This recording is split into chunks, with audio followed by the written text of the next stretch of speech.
The ultraviolet cleaner for the goggles takes some time to do, so by the time 6th period rolls around, the goggles just might not be clean enough. So that's why we want to bring in soap.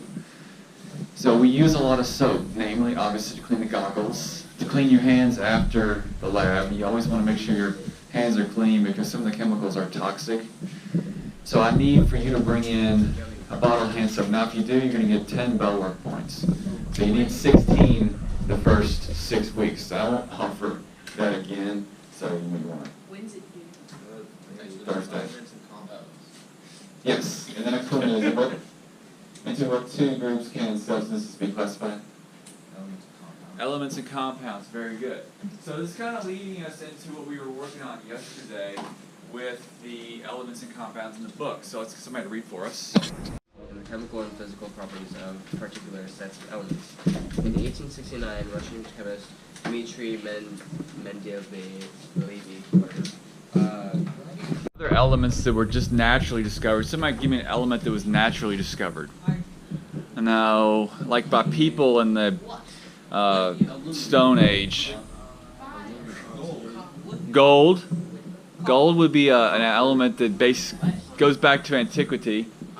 I don't know if iron, but carbon. Carbon would be one of the simplest ones. Carbon goes back, because you can deal with just starting a fire and you've got the charcoal, right? But so what was the first element that was discovered by scientific inquiry?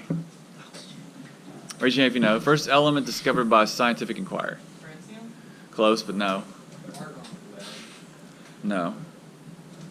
So they were actually looking at matter and they discovered an element by examining it in an actual experiment. They were examining, trying to determine what the elements are.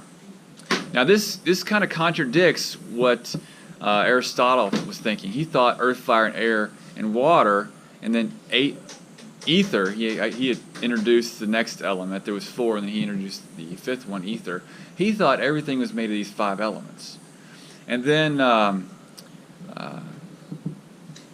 the father of chemistry comes along and shows that air is not composed of just one substance. That's why Lavoisier is considered the father of chemistry, because he was the one who really came out and said, Aristotle, you're wrong. Aristotle had a lot of power. He was a very academic person, had a lot of finances as well. He was so powerful that he suppressed Democritus' thinking about the atom. Evaporated, and all that was left was some sludge and a lot of wriggling worms. So Hennig Brand, the first element discovered, phosphorus.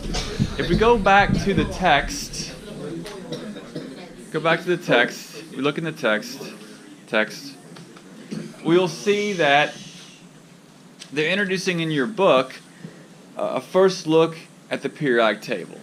So that's where we are now. We're taking a first look at the periodic table. Similarities in the chemical and physical properties of particular sets of elements. In 1869, Russian chemist Dmitry Mendeleev devised a chart. Discovered, do you think, by human beings? Carbon. So Aiden said fire, so carbon, most likely. What other elements do you think would be, just randomly discovered by humans? No. That's probably a little too complicated. How about, starts with a G. Yeah, gold. Humans discovered gold. What else? Maybe some silver, maybe some copper, because those can be found in nature. Make sense? All right, so the first element discovered through scientific inquiry is what? Does anybody know? Oxygen? Close. Let's watch this little video up here about phosphorus. So then 1649 it was discovered by Henning Brand. So who discovered the Bunsen burner? Anybody know? Well, you would probably think that it was, or invented it, Robert Bunsen. Like if you do a search, who invented the Bunsen burner, it'll go to Robert Bunsen. But if you scroll down to who developed the earliest type of the Bunsen burner, this is important. The gentleman by the name of Michael Faraday. Now Faraday was a huge scientist. He did a lot of cool things with like electrons, and we'll study him a little bit later. And also he had an assistant, Peter Desage, or Desaga. So they worked together on the Bunsen burner. And then who came along and perfected it? Robert Bunsen. So he actually was like, this is kind of cool, let's make it better. And everybody's like, yeah, let's use that one. So he's accredited with the Bunsen burner because of this. And this is a true story with the periodic table as well. Dmitri Mendeleev didn't come up with the first table, but he perfected the periodic table, which is why he's considered the father of chemistry. Now, who was the first person who developed a table or a list of the elements? Anybody know? A guy by the name of John Dalton. He had Dalton's first set of atomic weight values. Now, Lavoisier also came up with a table as well, like a list, so you could say that could go back to antiquity. Somebody could just write down carbon, gold, and you got a list of elements. But what Dalton did that other ones didn't do, he based his on hydrogen. Does everybody see there's a 1 up there for hydrogen? So oxygen would be like 5.5 parts hydrogen. Does that make sense? So he's creating a standard here based on hydrogen. This would be based on weights. The current periodic table is not based on weight. What's it based on? It's ordered based on atomic number. Write that down. So the modern periodic table is organized based on the atomic number, which is what? What is the atomic number?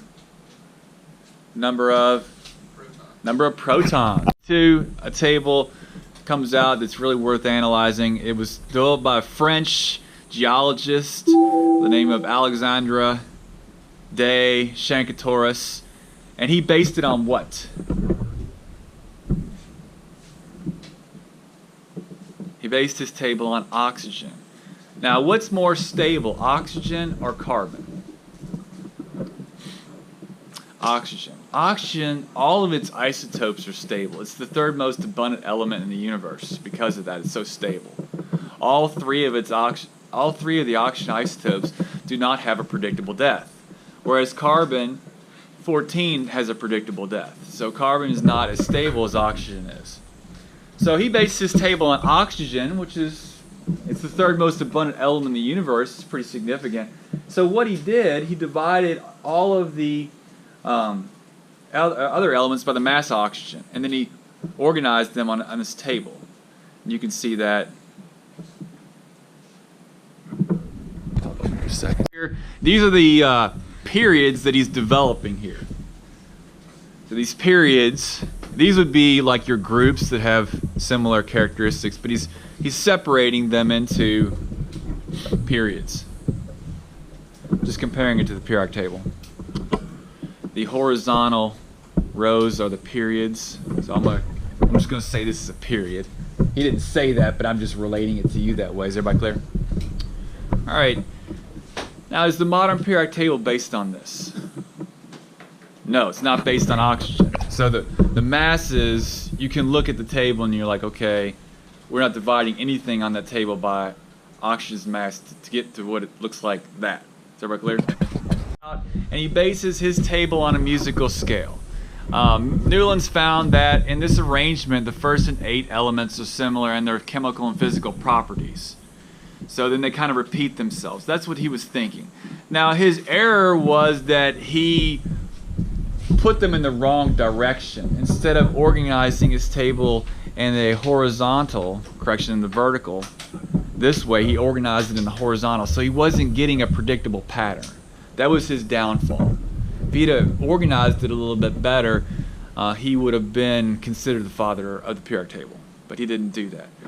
Now, why is he credited with the first periodic table? Because there are only 7 groups in the periodic table that are predictable.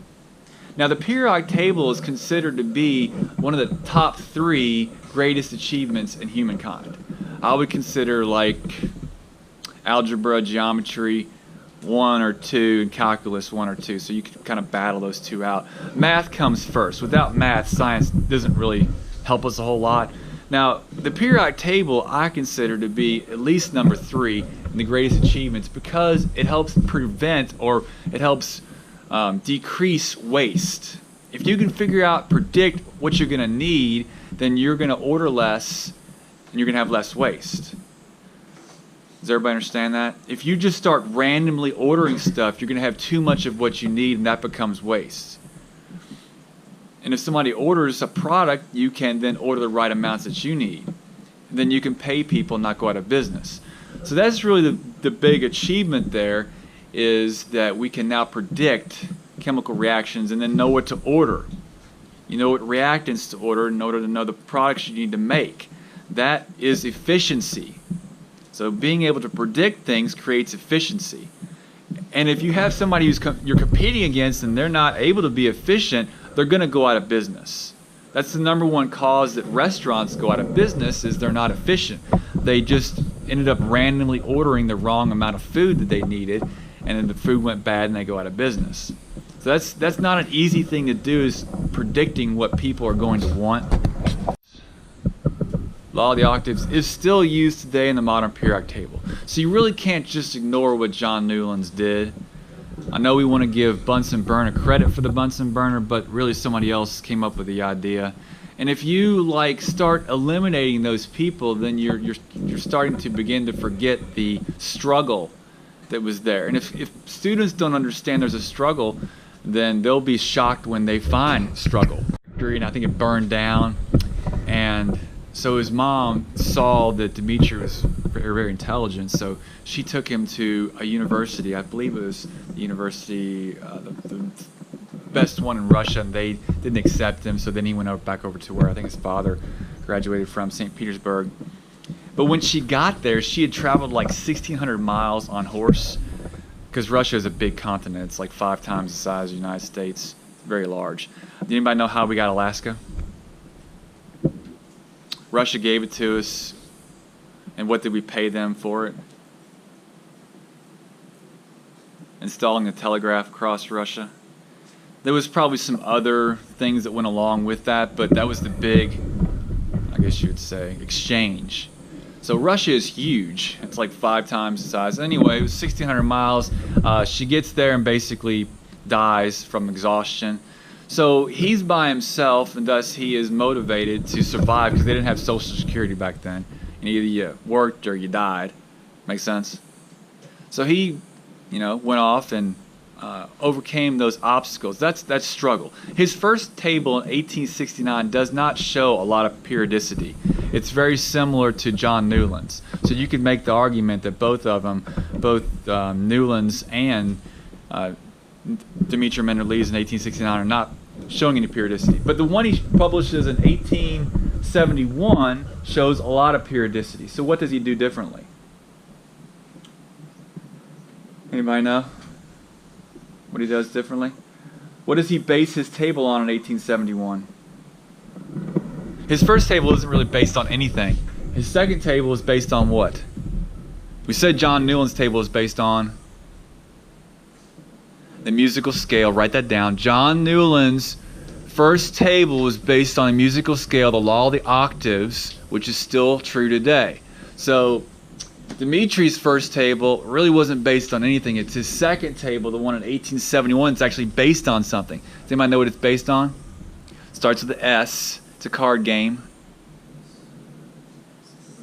Solitaire. So what he does, he organizes the elements down in groups. So he goes from not really having something and he's organizing everything on to using solitaire as a mechanism to organize things.